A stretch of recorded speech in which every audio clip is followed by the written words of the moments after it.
Hello everyone, welcome to my channel Physics by Neetu. Today we will discuss on elastic limit. देखो elastic limit क्या है, हम दोबारा से वो एग्जांपल लेते हैं। मान लो स्प्रिंग है आपके पास, स्प्रिंग को आपने यहाँ से अटैच कर रखा हुआ है, ठीक है। यहाँ स्प्रिंग है, स्प्रिंग पे क्या कर रहे हैं हम, डिफॉर्मिंग फोर्स अप्लाई कर रहे हैं। मान लो आपने स्प्रिंग को स्ट्रेच किया, डिफॉर्मिंग फोर्स उस पर अप्लाई करी, है ना। फिर आप डिफॉर्मिंग फोर्स को क्या कर रहे हो, रिमूव कर रहे हो डिफॉर्मिंग फोर्स को, तो वो जो स्प्रिंग है वो अपने ओरिजिनल पोजिशन पे वापिस चला जाता है ड्यू टू इलास्टिसिटी, है ना। क्योंकि जैसे हम डिफॉर्मिंग फोर्स अप्लाई करते हैं तो स्प्रिंग में क्या आ जाती है, एक रिस्टोरिंग फोर्स डेवलप हो जाती है, उसकी वजह से स्ट्रेस होगा और उसकी वजह से क्या होगी, वो बॉडी अपनी ओरिजिनल पोजीशन में वापस चली जाएगी।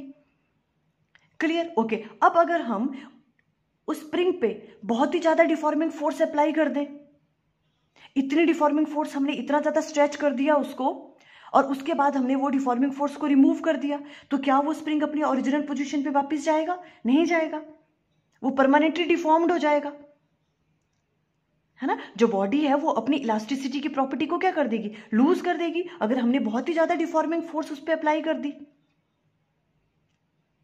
है ना। ऐसा ही होता है। इसका मतलब क्या है, हमने डिफॉर्मिंग फोर्स कितनी अप्लाई कर दी, वो अपनी इलास्टिक लिमिट, जो उसकी इलास्टिक लिमिट थी बॉडी की, उससे भी ज्यादा हमने अप्लाई कर दी डिफॉर्मिंग फोर्स, और उसकी वजह से क्या हो रहा है, जैसे हम डिफॉर्मिंग फोर्स को रिमूव कर रहे हैं वो बॉडी अपनी ओरिजिनल पोजीशन पे वापस ही नहीं आ रही है, उसने अपनी इलास्टिसिटी की प्रॉपर्टी को ही लूज कर दिया।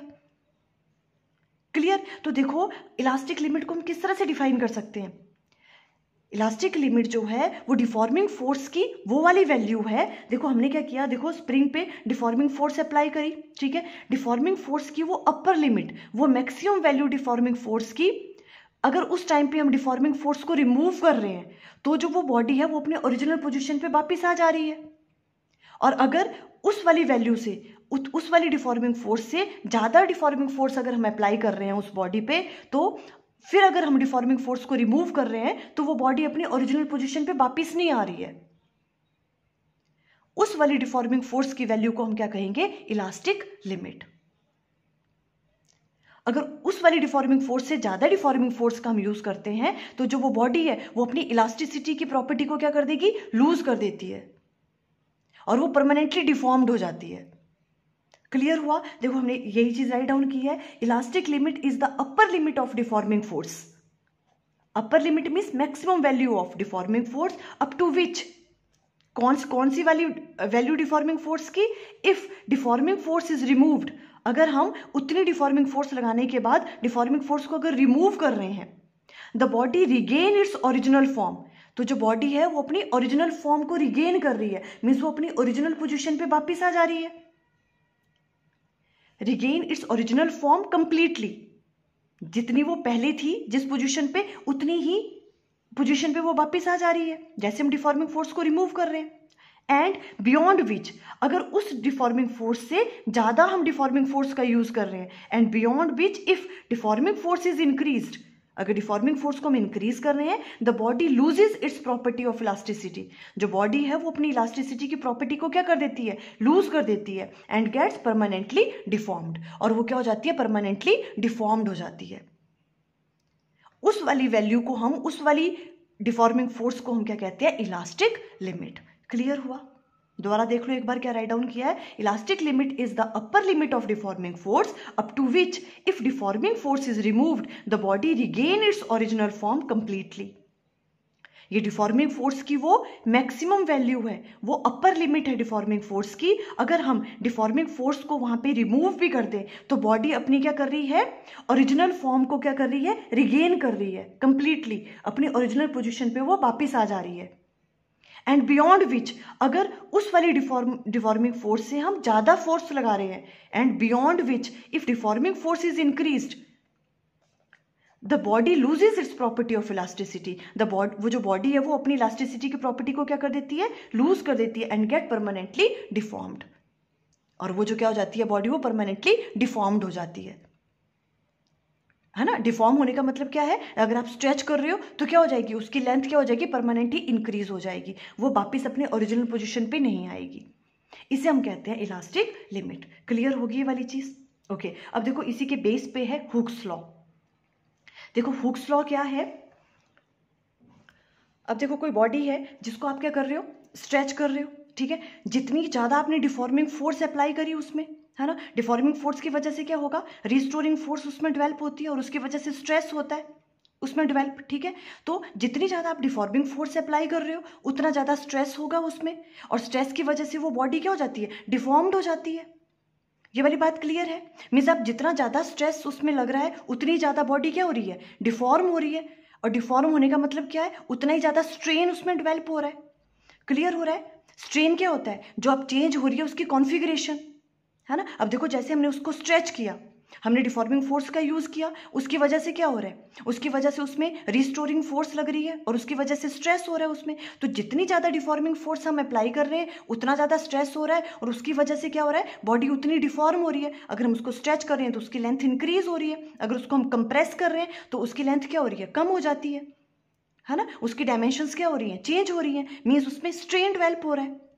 तो जितना ज़्यादा स्ट्रेस हो रहा है बॉडी में उतना ही ज़्यादा स्ट्रेन डेवलप हो रहा है। तो हम राइट डाउन कर सकते हैं स्ट्रेस किसके डायरेक्टली प्रोपोर्शनल है, स्ट्रेन के, है ना। यही हुक्स लॉ है। देखो क्या कहा हमने, हुक्स लॉ में हम क्या कह रहे हैं, देखो स्ट्रेस क्या होता है, देखो स्ट्रेस क्या कहा था हमने, जो आपके पास रिस्टोरिंग फोर्स होती है उसमें, ठीक है, बॉडी में जो रिस्टोरिंग फोर्स होती है, जैसे आपने डिफॉर्मिंग फोर्स लगाई, डिफॉर्मिंग फोर्स की वजह से क्या हो रहा है, उसमें रिस्टोरिंग फोर्स आती है ना, इंटरनल फोर्स है ये, restoring force divided by area, ये स्ट्रेस होता है। और स्ट्रेन क्या होता था, स्ट्रेन क्या होता था आपके पास, जब भी उसमें क्या किया हमने, उसको स्ट्रेच किया तो उसकी लेंथ क्या हो रही है, इंक्रीज हो रही है ना। फिर हमने डिफॉर्मिंग फोर्स रिमूव कर दी तो अपनी ओरिजिनल पोजीशन पे चला जाता है। तो जो चेंज इन लेंथ है ना, means delta L divided by जो ओरिजिनल लेंथ थी उसकी, इसे हम स्ट्रेन कहते हैं। मीन्स कॉन्फ़िगरेशन में चेंज हो रहा है, उसकी डायमेंशंस में चेंज हो रहा है। अगर आप स्ट्रेच कर रहे हो तो लेंथ इंक्रीज हो रही है, कंप्रेस कर रहे हो तो लेंथ क्या हो रही है, उसकी डिक्रीज हो रही है।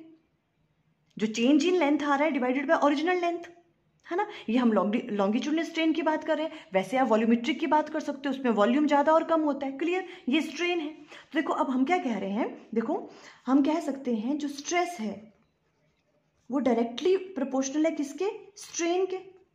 देखो कैसे, जैसे अगर हम क्या कर रहे हैं, देखो किसी बॉडी पे मान लो हमने उसको स्ट्रेच किया, हमने डिफॉर्मिंग फोर्स अप्लाई की, उसकी वजह से रिस्टोरिंग फोर्स आएगी, मीन्स ये वाली चीज़ इंक्रीज होगी, और इसकी वजह से स्ट्रेस इंक्रीज हो रहा है, स्ट्रेस आ रहा है उसमें, है ना। तो ये डिफॉर्मिंग फोर्स अप्लाई करने की वजह से स्ट्रेस इंक्रीज हुआ, और स्ट्रेस की वजह से क्या हो रहा है, बॉडी क्या हो रही है आपके पास, या तो वो स्ट्रेच हो रही है तो उसकी लेंथ इंक्रीज हो रही है, अगर हम उसको कंप्रेस कर रहे हैं तो लेंथ क्या हो रही है उसकी डिक्रीज, मीन्स उसमें क्या हो रहा है, स्ट्रेन भी उतना ही ज़्यादा आ रहा है, उसकी जो डायमेंशंस है वो भी चेंज हो रही है।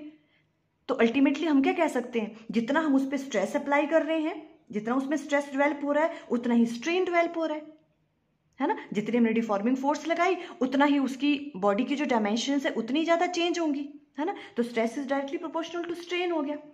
क्लियर, देखो यही वाली चीज़ हमने यहाँ पे राइट डाउन करी, समझ आया आपको किस तरह से, है ना। तो स्ट्रेस को हम लिख सकते हैं, stress is directly proportional to strain. पर देखो ये चीज़ राइट करना जरूरी है विद इन इलास्टिक लिमिट। ये सब कुछ कब होगा, स्ट्रेस डायरेक्टली वेरी करेगा स्ट्रेन के, कब तक, इलास्टिक लिमिट तक। क्योंकि अगर हम इलास्टिक लिमिट से ज़्यादा डिफॉर्मिंग फोर्स का यूज़ कर लेंगे, है ना, तो फिर क्या होगा, ये प्रोपोर्शन में नहीं रहेगा, क्या हो जाएगी, जो वो बॉडी है वो परमानेंटली डिफॉर्म्ड हो जाती है ना। तो ये चीज़ वैलिड है कहाँ तक, अप टू इलास्टिक लिमिट।